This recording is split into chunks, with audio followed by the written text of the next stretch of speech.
नमस्कार, मैं शिमला से राजेश मल्होत्रा। आप दिव्य हिमाचल टीवी देख रहे हैं। शाम के 6 बज गए हैं। आज दिन भर की अपडेट आपके साथ साझा करने का ये वक्त है। देखिए, हिमाचल में चुनाव के बाद अब धीरे धीरे जो एक तरह से आप कह सकते हैं कि जो प्रक्रिया है राज्य सरकार के कामकाज की कोड ऑफ कंडक्ट के बाद, वो धीरे धीरे शुरू हो रही है। हालांकि विधानसभा उपचुनाव जो 3 सीटों पर अब हो रहे हैं, उनके कारण कुछ इशू ज़रूर है कि इन मामलों में, क्योंकि कोड ऑफ कंडक्ट को लेकर कुछ कन्फ्यूज़न चल रहा है। लेकिन क्योंकि जो full fledge code of conduct होता है, उससे उपचुनाव का जो उपचुनाव की चुनाव आचार संहिता है वो डिफरेंट होती है। इसीलिए जो आने वाले दिनों में जो फैसले हैं उनकी जानकारी आपको देंगे। और आज जो डिसीजंस हुए हैं, देखिए, आज कैबिनेट सब कमेटी जो रोजगार वाली है, उप मुख्यमंत्री मुकेश अग्निहोत्री की अध्यक्षता वाली, उसकी बैठक हुई। उसमें कुछ निर्णय लिए हैं। निर्णय बताने जो कैबिनेट मंत्री आए, उन्होंने बड़े संक्षेप में 1 मिनट के भीतर अपनी बात रखकर वो चले गए। उम्मीद ज़्यादा विस्तार से बात करने की थी, लेकिन वो हुआ नहीं। और क्यों नहीं हुआ वो बताएंगे आपको। ड्राइंग मास्टर क्यों इस बैठक में नहीं लिया गया वो भी आपको बताएंगे। साथ में महिलाओं को जो 1500 रुपए देने को लेकर राज्य सरकार ने एक घोषणा कर रखी है, उस घोषणा को लेकर आज जो फैसला एक हुआ है, वो उसकी अपडेट आपको देंगे। उस फैसले की कि जो निर्णय हुआ है वो क्या है और इसके जो ये स्कीम है कब से लागू होगी। कॉन्ट्रैक्ट की पेंशन के जो ऑर्डर कल हुए थे, उसमें एक आपको पेच बताएंगे, एक प्रोपेगेंडा बताएंगे। इन दोनों चीज़ों के लिए आज आपको सुनना ज़रूरी है कि जो कर्मचारी, खासकर जो पेंशनर भी नहीं बन पाए रिटायरमेंट के बाद, उनको लेकर ये स्कीम किस तरह से, जो ये ऑर्डर है वो किस तरह से काम आएगा और इसको लेकर प्रोपेगेंडा क्यों किया जा रहा है। दूसरी बात है, जो सीएम की एक बड़ी बैठक आज हुई है। रोज मुख्यमंत्री किसी न किसी विभाग की बैठक करते हैं। कल जो बैठक थी वो बैठक हुई थी ट्रांसपोर्ट को लेकर, एचआरटीसी को लेकर, और जो आज की बैठक है वो सामाजिक न्याय एवं अधिकारिता विभाग को लेकर थी। और इसमें भी कुछ निर्णय हुए हैं, वो आपको जानकारी देंगे। इसके साथ राज्य सचिवालय में टीजीटी और जेबीटी क्यों भटक रहे हैं वो आपको जानकारी देंगे। इलेक्ट्रिशियन जो बिजली बोर्ड के हैं, वो किन किन जिलों में वो अटक गए हैं, वो भी एक महत्वपूर्ण अपडेट है। स्कूल छुट्टियों पर शिक्षा मंत्री से जो आज मुलाकात हुई है राजकीय अध्यापक संघ के अध्यक्ष की, उस अपडेट को भी आपके साथ साझा करेंगे कि उसमें आगे क्या होने जा रहा है। जहां तक दिल्ली से जो पैसा आया है 1160 करोड़, ये भारत सरकार ने ट्रांसफर किया है। टैक्स का जो पैसा स्टेट का है, लेकिन प्रधानमंत्री की ओथ के बाद एकदम ये चीज़ें अब हो रही हैं। इसकी जानकारी भी आपको देना ज़रूरी थी। विधायक दल की बैठक से 2 विधायक गायब होंगे। ये कौन है और क्यों नहीं आए वो बात करेंगे। और दूसरी बात ये कि जो अभी एक बीजेपी कोर ग्रुप की बैठक भी बुलाई गई है, उस बैठक की जो बैठक है उसमें क्या एजेंडा लिया जाएगा, क्यों ये बैठक बुलाई गई है, इसकी भी बात करेंगे। साथ में जो एचपीयू की यूजी और पीजी का शेड्यूल आया है वो आपको जानकारी देंगे। रेगुलराइजेशन के बारे में भी एक अपडेट देंगे, जो पर्सनल डिपार्टमेंट से हमने पूछा था आज, क्योंकि बहुत सारे कर्मचारी इसकी जानकारी मांग रहे हैं। और जो बिजली बोर्ड कर्मी क्यों भड़के हैं, ये जानकारी एक एसोसिएशन की प्रेस वार्ता के कारण है। और डबल मर्डर मिस्ट्री जो सुलझी है, उसमें लालच क्या था, देखिए, लूटपाट का, और इन चोरों को मिला क्या जिसके कारण डबल मर्डर करना पड़ा, वो भी आपको बात बताते हैं। देखिए, सबसे पहले, क्योंकि मौसम की अपडेट हम रोज आपको देते हैं और उसमें कोई नई अभी तक अपडेट है नहीं, 15 जून के बाद ही अब सिचुएशन चेंज होगी। लेकिन जो दूसरी बात है बड़ी इंपॉर्टेंट, वो बात है अभी रेगुलराइजेशन की, कर्मचारियों की रेगुलराइजेशन की। और कार्मिक विभाग से जब हमने आज इसके बारे में पता किया तो उनका कहना था कि कार्मिक विभाग की ओर से जो अपने स्तर पर ऑर्डर थे वो किए जा चुके हैं, और अब जो कंसर्न डिपार्टमेंट है उन्होंने ऑर्डर करने हैं अपने यहाँ, अपने व्यवस्था के हिसाब से। और अगर वो देरी कर रहे हैं तो ये विभागों के स्तर पर देरी है। कर्मचारियों को अपने हेड ऑफ ऑफिस या एचओडी से ये मामला उठाना चाहिए। और इस बारे में 2 विभागों ने जो क्लैरिफिकेशन कार्मिक विभाग से मांगी थी, उनको भी यही जवाब दिया गया था। इसके बावजूद देखिए, अनफॉर्चुनेट क्या है कि जो 1 अप्रैल से जो कर्मचारी, कॉन्ट्रैक्ट कर्मचारी एलिजिबल है रेगुलर होने के लिए, उसको अप्रैल चला गया, मई चला गया, जून अब जाने वाला है, और उसके बाद भी कोई डिसीजन इस पर नहीं हो पा रहा है। ये गंभीरता सरकारी सिस्टम की है उन कर्मचारियों के लिए जो 1 अप्रैल से रेगुलर होने के लिए एलिजिबल थे। हालांकि देखिए, देर सवेर तो सब कुछ देना पड़ेगा, नियुक्ति की की पहली तारीख से ही, क्योंकि एक जो कॉन्ट्रैक्ट की पेंशन के ऑर्डर करने पड़े कोर्ट की वजह से, और अब जो सीनियरिटी के ऑर्डर भी हैं वो भी ताज मोहम्मद केस के मामले में भी करने पड़ेंगे, क्योंकि सरकार के बचने के रास्ते उसमें भी क्लोज हो गए हैं। लेकिन जो कॉन्ट्रैक्ट के कर्मचारी हैं उनको इस तरह से तरसाना इन चीज़ों को लेकर, जब सरकार को पता है कि चुनाव आचार संहिता के कारण इनके 2 महीने 2.5 महीने वेस्ट हुए, तो जब विंडो बीच में थी कोड ऑफ कंडक्ट खत्म होने के बाद, तो ये ऑर्डर इमीडिएट होने चाहिए थे, लेकिन वो नहीं हो पाए। हालांकि कार्मिक विभाग ने जो अभी कहा है उसके बाद कितना और टाइम लगता है उसके लिए इंतजार करना होगा। लेकिन इसके बाद दूसरी बात करते हैं, डबल मर्डर मिस्ट्री की जो बात है, ये बिलासपुर का मामला है जो कल हमने बताया था। 3 गिरफ्तारियां इसमें हुई थी।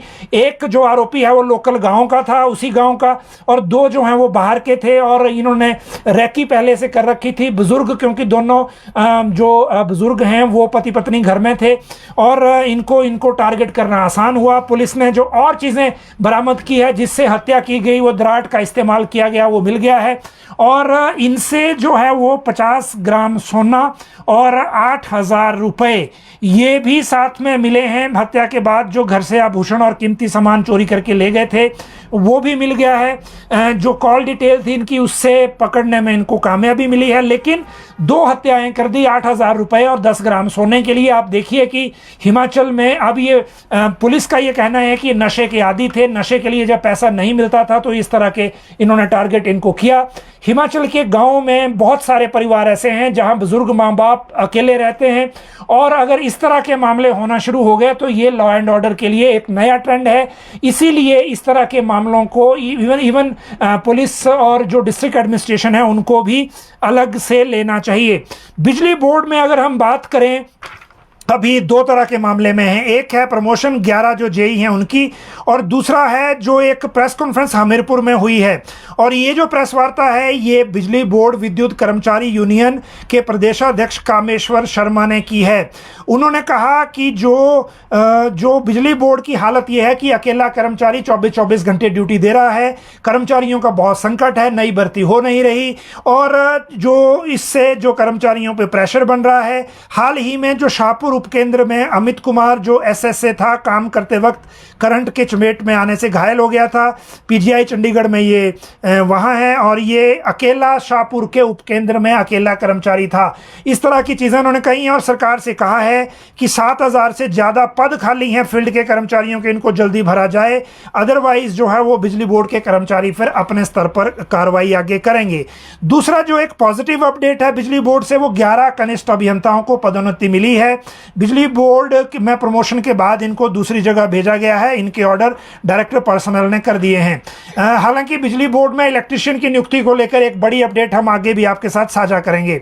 अभी देखिए इसके बाद जो इंपॉर्टेंट है दूसरा मामला, वो है वजीफे और स्कॉलरशिप की अपडेट, जो हर जो छात्र है उसको देखनी चाहिए। अभी अगर हम इस अपडेट को देखें तो इसमें जो जानकारी है वो ये है कि जो एचपीयू की मैं जहां तक बात कर रहा था, एचपीयू में यूजी के जो एग्ज़ाम हैं 2013 से 2015 बैच की परीक्षा के लिए टेंटेटिव डेट शीट जारी कर दी गई है। और इस डेट शीट के अनुसार 14 जुलाई को फाइनल डेट शीट जारी की जाएगी। अगर किसी को लगता है स्टूडेंट को कि कोई पेपर क्लैश हो रहा है तो 13 जून तक मेल के ज़रिए एचपीयू को बता सकते हैं। पीजी की जो एग्ज़ाम का शेड्यूल है वो 24 जून से शुरू हो रहा है साइंस विषय को छोड़कर, और साइंस विषय को लेकर जो अपडेट है वो आगे वेबसाइट पर ही डाली जाएगी। इसलिए विद्यार्थियों से कहा है एचपीयू ने कि वो जो इसके बारे में अपडेट वेबसाइट से लेते रहें। जहां तक एजुकेशन के 2 और सूचनाएं हैं स्टूडेंट्स के लिए, मेधा प्रोत्साहन योजना के लिए 23 जून तक आवेदन कर सकते हैं। वजीफे की स्कीम है, और इसमें जो 280 विद्यार्थियों और स्नातक स्तर के 120 अभ्यर्थियों को मेरिट के आधार पर चयनित किया जाएगा। इनको 2.5 लाख रुपए प्रति वर्ष से अधिक आय नहीं होनी चाहिए। सिलेक्शन के लिए इनको सरकार पैसे देती है। कल्चरल और स्पोर्ट्स स्कॉलरशिप के लिए 15 जून तक आवेदन कर सकते हैं। ये हिमाचल प्रदेश विश्वविद्यालय ने ऐसा कहा है, तो ये इनकी तरफ से स्कॉलरशिप जो मिलती है उसका शेड्यूल है। अब अगली जो बात है वो है भाजपा विधायक दल की बैठकों की। देखिए पहले तो भाजपा विधायक दल की बैठक आज यहाँ शिमला में शुरू होने वाली है। 7 बजे इसका टेंटेटिव टाइम रखा गया है। विधानसभा के उपचुनाव घोषित हो गए हैं 3 जगहों पे, इसमें देरा, नालागढ़ और हमीरपुर में जो निर्दलीय विधायक थे उन्होंने इस्तीफा दिया था। अभी चुनाव से पार्टियां निकली हैं, अब दोबारा से होना है, लेकिन इस विधायक दल की बैठक में 2 नए विधायक नहीं होंगे। जो अभी चुनाव लड़े हैं सुधीर शर्मा और लखनपाल, वो इस बैठक से गायब रहेंगे। और गायब रहने की वजह यह है कि सुधीर शर्मा दिल्ली गए हैं, मोस्ट प्रोबेबली इंद्रधर लखनपाल भी उनके साथ हैं। इन्होंने दिल्ली में केंद्रीय गृह मंत्री अमित शाह से मिलने का टाइम मांगा था। इनको मिलने का टाइम 5 या 5:30 बजे के आसपास का मिला हुआ है।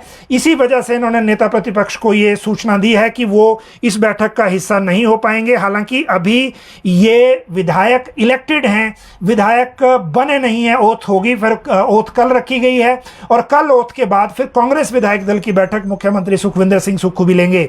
लेकिन आज बीजेपी की जो विधायक दल की बैठक है, इसके बाद कल कोर ग्रुप की बैठक प्रदेश अध्यक्ष राजीव बिंदल की अध्यक्षता में शिमला में होगी और उसमें विधानसभा उपचुनाव जो आगे 3 सीटों के आए हैं उन उपचुनावों को लेकर चर्चा होगी। जो ये फैलाया जा रहा है बाहर मीडिया में कुछ सिलेक्टेड जगहों से कि जो निर्दलीय विधायक हैं उनको बीजेपी टिकट नहीं देगी, ऐसा नहीं है। नेता प्रतिपक्ष ने कहा कि जो कमिटमेंट बीजेपी की पहले की थी, चाहे वो 6 सीटों पे चुनाव की है, चाहे इंडिपेंडेंस की है, उस कमिटमेंट के साथ पार्टी जाएगी और कोई उसमें बदलाव होगा ऐसे उन्हें लग नहीं रहा है। तो जो इंडिपेंडेंट को लेकर इस तरह की बात है उसको ज़्यादा गंभीरता से लेने की ज़रूरत नहीं है, क्योंकि इवन बीजेपी के जो खुद के लीडर हैं, नेता प्रतिपक्ष हैं जयराम ठाकुर, पूर्व मुख्यमंत्री, उन्होंने खुद कहा है कि जो कमिटमेंट उस वक्त राज्यसभा चुनाव के बाद हुई है उस कमिटमेंट को पार्टी ऑनर करेगी, चाहे विधानसभा के उपचुनाव के नतीजे अभी जो भी आए हों। तो ये दूसरी बात इसमें हो गई। अब बात करते हैं केंद्र सरकार से। हिमाचल सरकार सुखविंदर सिंह सुक्खू की सरकार को जैसे ही प्रधानमंत्री नरेंद्र मोदी ने ओथ ली, उसके बाद जो है पैसे जारी हो गए हैं और ये मनी जारी हुआ है। सेंटर ने रिलीज किया है, टोटल 1,40,000 करोड़ के आसपास का है। टैक्स डेवल्यूशन जो स्टेट्स को होता है, मतलब जो टैक्स कलेक्शन भारत सरकार करती है उसमें राज्यों का जो शेयर होता है, उस शेयर के मुताबिक हिमाचल को इसमें 1160 करोड़ जारी हुए हैं। प्रिसाइजली अमाउंट है 1159.92। और अगर हम पड़ोसी राज्यों की बात करें इसके साथ, तो हरियाणा को 1527, साथ में उत्तराखंड को इसमें मिला है 1562 और पंजाब की बात करें तो इनको मिला है 2525 करोड़। तो ये जो टैक्स का पैसा था राज्य सरकार के खाते में सुबह 8 बजे ये ट्रेजरी के अकाउंट में शो किया है, ट्रांसफ़र रात को हो गया था और उसके बाद फिर अब राज्य सरकार इसको अपने हिसाब से यूज़ करेगी। तो ये एक अपडेट जो भारत सरकार से पैसा आया उसकी। अब बात करते हैं स्कूल की छुट्टियों को लेकर, जो एक नई बात चल रही है, क्योंकि अलग अलग तरह के जो छात्र जो एसोसिएशंस हैं वो अलग अलग तरह से इसमें आपको पता है अपने अपने सुझाव दे रही है। और सबसे पहले ये मामला हम लोगों ने उठाया था, जैसे पिछली बार बरसात में एक इशू हुआ था। बहुत सारे जो संगठन हैं वो ये भी कह रहे हैं कि इसमें बदलाव ना किया जाए और इसको एज इट इज़ चलने दिया जाए। लेकिन अभी जो सिचुएशन है उस सिचुएशन के मुताबिक जो मामला है वो ये है कि इसमें विभिन्न जो कर्मचारी जो शिक्षक संगठन भी हैं वो भी एक तरह से अपने सुझाव दे रहे हैं। आज राजकीय अध्यापक संघ के शिष्टमंडल ने वीरेंद्र चौहान जो इनके अध्यक्ष हैं शिक्षा मंत्री रोहित ठाकुर से मिले, छुट्टियों में बदलाव को लेकर एक सुझाव पत्र दिया और ये कहा कि उन्होंने सोशल मीडिया के जरिए टीचर से प्रतिक्रिया भी ली है। इस फीडबैक के हिसाब से इसको बनाया गया है और इसमें ग्रीष्मकालीन स्कूलों में मानसून ब्रेक की छुट्टियों को 22 जून की जगह 15 जुलाई से 21 अगस्त तक करने का सुझाव दिया गया है। कुल्लू जिले में 22 जुलाई से 13 अगस्त तक, शीतकालीन स्कूलों में मानसून ब्रेक 22 जुलाई से 27 जुलाई तक करने की मांग की गई है। तो ये एक, हालांकि कुछ संगठन ऐसे भी हैं जो ये कह रहे हैं कि अब आगे मार्च में चेंज किया जाए क्योंकि जो कैलेंडर बन गया है उसको बीच में डिस्टर्ब ना करें। एक बात ये भी बीच में आ रही है। अब बात करते हैं उन लोगों की जो पहले चुनाव में अटक गए थे और अब बाई इलेक्शन में फंस गए हैं। ये मसला है रोजगार का। रोजगार को लेकर आज हम आपको कैबिनेट सब कमेटी की बैठक के अंदर जो चर्चा हुई है, बड़े दिनों से उम्मीद थी इस बैठक की, बहुत सारे लोग सचिवालय में घूम रहे हैं, उसमें JOAIT भी हैं, उसमें उसमें ड्राइंग मास्टर भी है, उसमें और तरह के लोग भी हैं। लेकिन आज एक सिलेक्टिव ही फैसला क्यों हुआ, एक ये बात करेंगे। दूसरी आपके साथ बात करेंगे कि जो बाकी भर्तियां हैं उनको लेकर अब क्या होगा, और एक ये कि जो नई नियुक्तियां हैं ये कब तक कब होगी, क्योंकि आगे कई तरह के जो हैं वो संदेह अब युवाओं के मन में हो रहे हैं कोड ऑफ कंडक्ट के एक्सटेंड होने के कारण, क्योंकि ये राज्य सरकार को भी पता नहीं था कि उपचुनाव एकदम इतनी जल्दी आ जाएंगे, और ये भी 3 जिलों में जो लगना है कोड लगा है, अभी इसका भी इफेक्ट आएगा। तो अभी देखिए सबसे पहले बात कर लेते हैं जेबीटी और जो टीजीटी हैं, टीजीटी और जेबीटी हैं। कोड ऑफ कंडक्ट के बीच में जो नियुक्तियां होनी थी टीजीटी की बैच वाइज का, पहली बार राज्य सरकार ने रिजल्ट घोषित किया था। जनरली काउंसलिंग होती थी, काउंसलिंग के बाद एक लिस्ट बनती थी और स्टेशन लग के अपॉइंटमेंट ऑर्डर होते थे। लेकिन इस बार टीजीटी की जो है वो मेरिट लिस्ट जारी की गई पहली बार हिमाचल में। मेरिट लिस्ट इसलिए सरकार ने जारी की थी ताकि रिजल्ट पहले घोषित कर देंगे तो कोड ऑफ कंडक्ट के बीच में इनकी अपॉइंटमेंट हो जाएगी। लेकिन चुनाव आयोग ने मना किया कि अगर ये कमीशन के जरिए आए होते तो हम आप परमिशन दे देते, बैच वाइज के लिए हम परमिशन नहीं देंगे। इधर जब कोड ऑफ कंडक्ट हट गया 6 तारीख को, तो 6, 7, 8 को इनकी नियुक्ति हो सकती थी, लेकिन वो नियुक्ति नहीं की गई। अब बीच में बाई इलेक्शन बीच में आ गया है।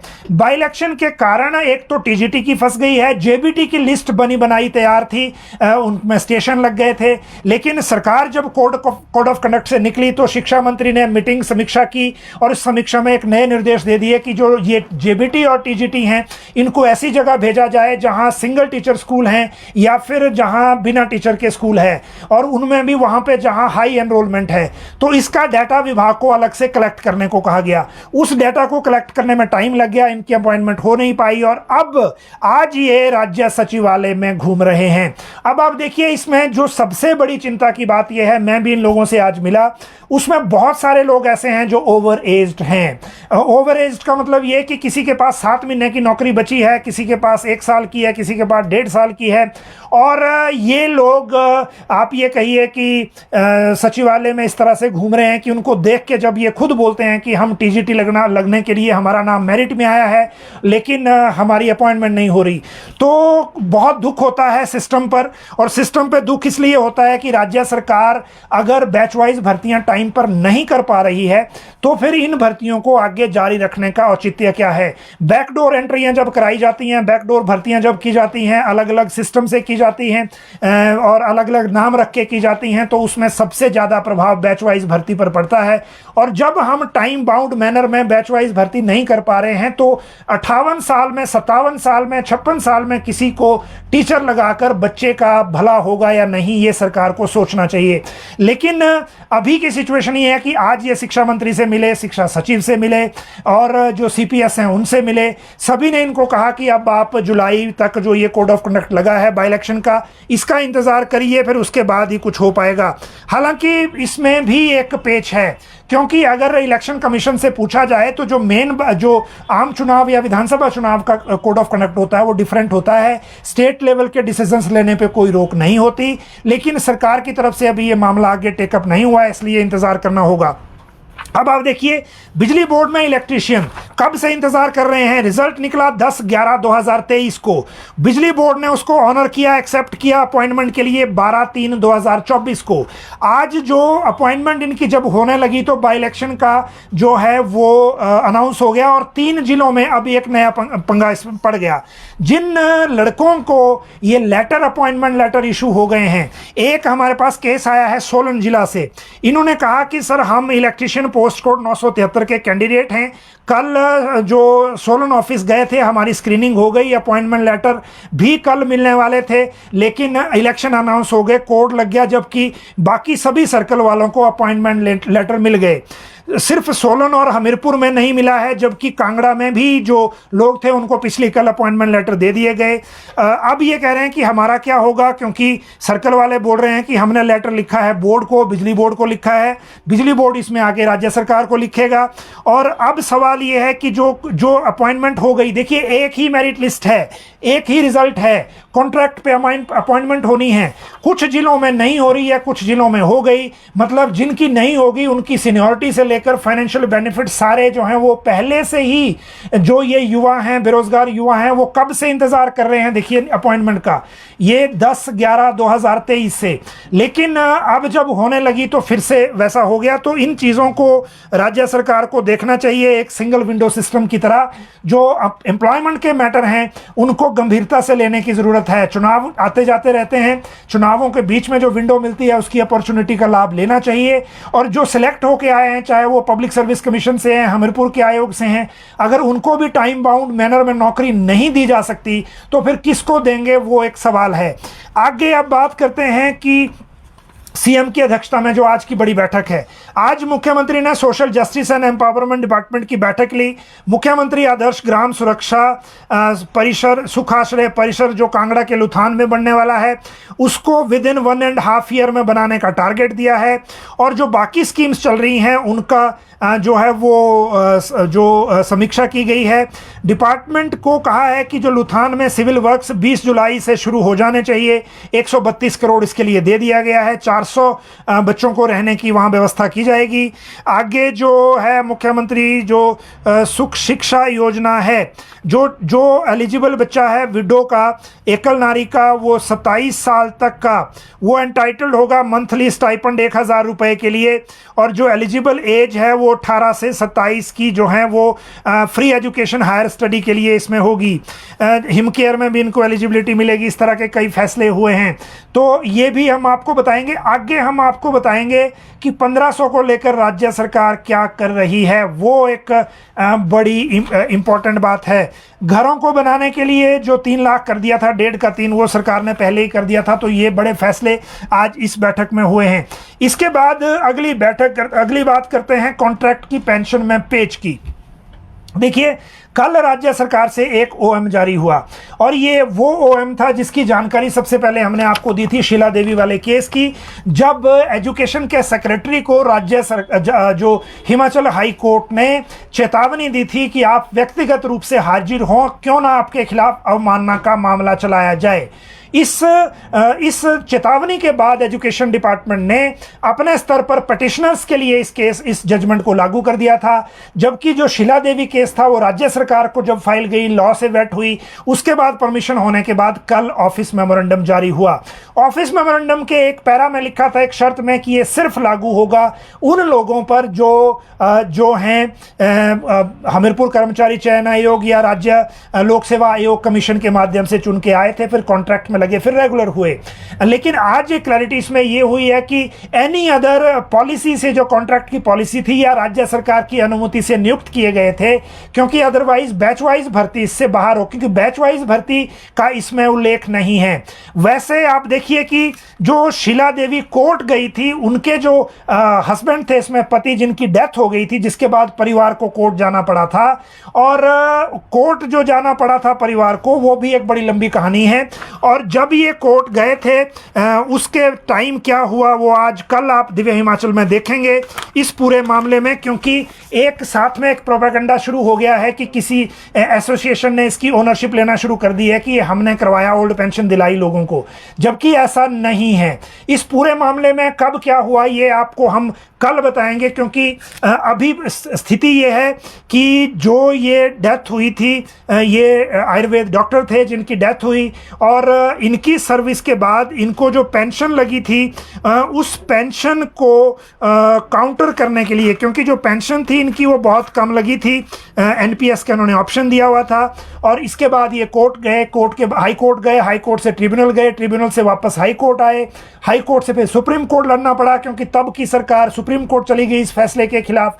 और जब वहां से आए तो ये जो वर्तमान सरकार है, वर्तमान सरकार ने भी फिर से सुप्रीम कोर्ट केस भेजा पीएस पटवालिया के पास, जो उस वक्त आयुर्वेद विभाग के ओर से केस लड़ रहे थे, और ये वर्तमान सरकार के दौरान हुआ। और ऐसी पूरी कोशिश की गई कि इस जजमेंट को लागू करने से रोका जाए। ये सरकारों के स्तर पे हुआ, एक हो चाहे दूसरी हो, किसी एक को इसमें कहना ठीक नहीं होगा, क्योंकि अल्टीमेटली जो अफसरशाही है वो अपने ढंग से काम करती है, आप लोगों को भी पता है।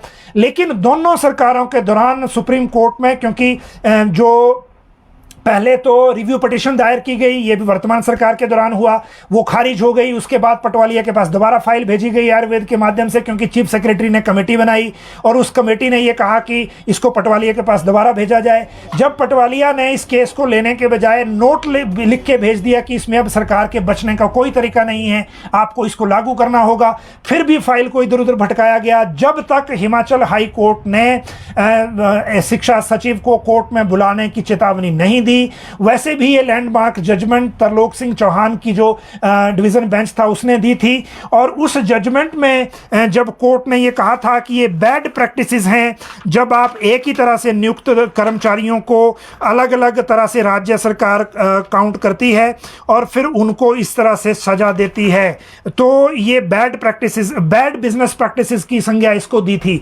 तो इस पूरे मामले में देखिए, नैरेटिव कोई भी बनाया जा सकता है कि किस सरकार ने ऑर्डर किया किसने नहीं किया, लेकिन असलियत है और उस परिवार से आपको मिलाएंगे जिसने अपने जो फैमिली में कमाने वाले को खोने के बाद सुप्रीम कोर्ट तक ये लड़ाई लड़ी। जब राज्य सरकार हिमाचल हाई कोर्ट और ट्रिब्यूनल के फैसले के खिलाफ सुप्रीम कोर्ट चली गई थी कि हम कॉन्ट्रैक्ट की सर्विस को पेंशन के लिए काउंट नहीं करेंगे, तो उसकी पूरी कहानी आपको कल अखबार में बताएंगे। और ताकि ये क्लियर करना इसलिए ज़रूरी है कि ये क्लैरिटी रहनी चाहिए। दूसरी बात ये कि जो अगर आपके आसपास, ये भी एक बड़ी इंपॉर्टेंट चीज़ है जो हमारे व्यूअर्स हैं, आपके आसपास, आपके घर में, आपके रिश्तेदारी में अगर कोई कर्मचारी कॉन्ट्रैक्ट पे पहले काम कर रहा था और बाद में वो रिटायर हो गए, बिना पेंशन के रिटायर हुए या एनपीएस में रिटायर हुए, और बाद में फिर उनकी या तो डेथ हो गई तो फैमिली पेंशन उनको नहीं मिली, तो ऐसे मामले अगर आपके पास ध्यान में हैं तो वो या तो हमारे कमेंट बॉक्स के ध्यान में लाएं और उनको भी ये बताएं कि फाइनेंस डिपार्टमेंट की वेबसाइट पे इसका ऑफिस मेमोरेंडम है,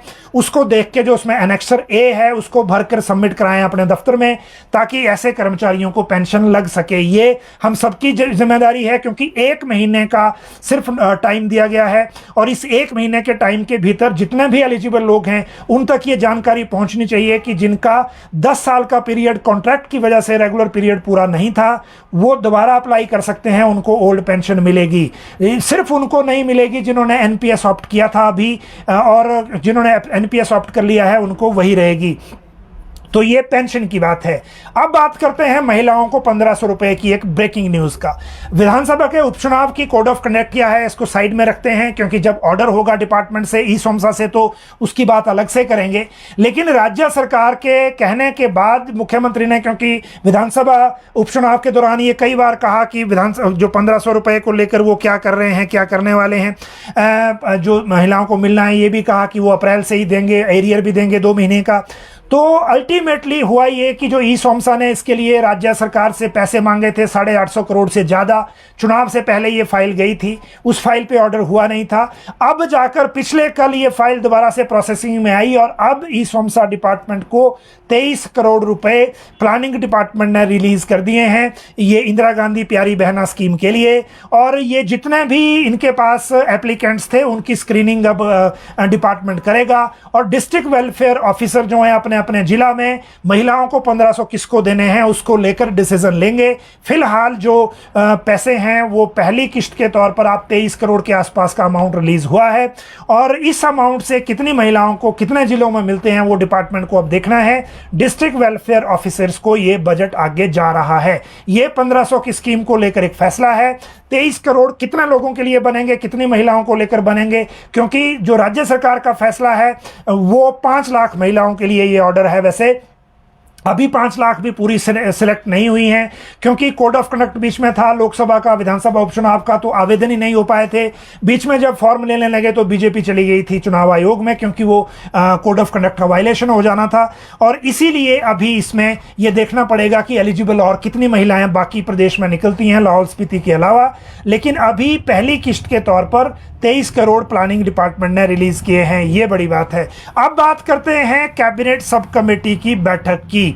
और कैबिनेट सब कमेटी की बैठक देखिए जो मुकेश अग्निहोत्री हैं उनकी अध्यक्षता में अभी हुई है, उसके वीडियो भी बाहर आ गए हैं। उनकी अध्यक्षता में कैबिनेट सब कमेटी की बैठक होने के बाद अब इसमें जो कुछ डिसीजन हुए हैं और इन डिसीजंस में क्या क्या चीज़ें बाहर आई हैं वो भी आपको बता दें।